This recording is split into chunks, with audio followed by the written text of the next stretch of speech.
வணக்கம் நண்பர்களே.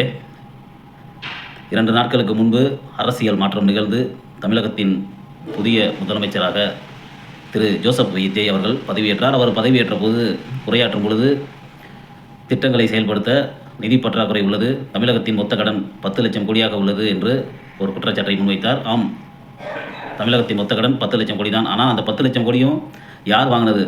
மக்கள் 10 லட்சம் கோடியை திமுக அரசே வாங்கிடுச்சு அப்படின்னு சொல்கிறாங்க. ஆனால் 2011 முதல் 2021 வரை அதிமுக ஆட்சி நடைபெற்றது. அதில் 5 ஆண்டு காலம் மறைந்த முன்னாள் முதல்வர் திரு செல்வி ஜெயலலிதா அவர்களும் அதன் பிறகு எடப்பாடி பழனிசாமி அவர்களும் ஆட்சி செய்தனர். 2021 தேர்தலில் திமுக வெற்றி பெற்று திரு ஸ்டாலின் அவர்கள் முதலமைச்சராக பதவியேற்றார். ஸ்டாலின் அவர்கள் பதவியேற்கும் போது தமிழகத்தின் மொத்த கடன் 4.57 லட்சம் கோடியாக இருந்தது. எந்த அரசு கடன் வாங்கி வைத்து சென்றிருந்தாலும் கூட அதற்கு மாநில அரசு வட்டி கட்டியாக வேண்டும். அதன்படி தமிழ்நாடு அரசு கட்டிய வட்டி என்பது 1.85 லட்சம் கோடி. இதன் மொத்தம் 7.42 கோடியாக மாறியது. திமுக அரசு வாங்கிய கடன் பார்த்திங்கன்னா 2.85 லட்சம் கோடி.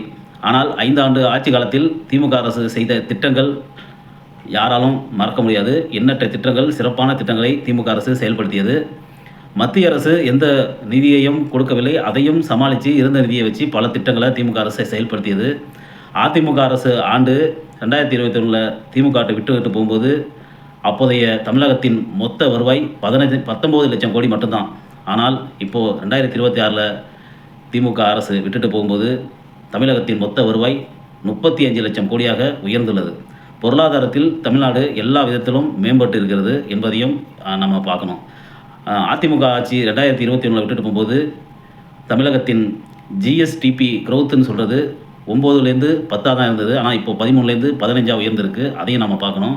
பொருளாதாரத்தில் மட்டுமல்ல, அனைத்து நிலையிலும் தமிழ்நாடு மேம்பட்டு நிற்கிறது. இந்தியாவில் உயர்ந்த மாநில பொருளாதாரத்தில் தமிழ்நாடும் ஒன்று என்பதை நாம் மறந்துவிடக்கூடாது. நன்றி.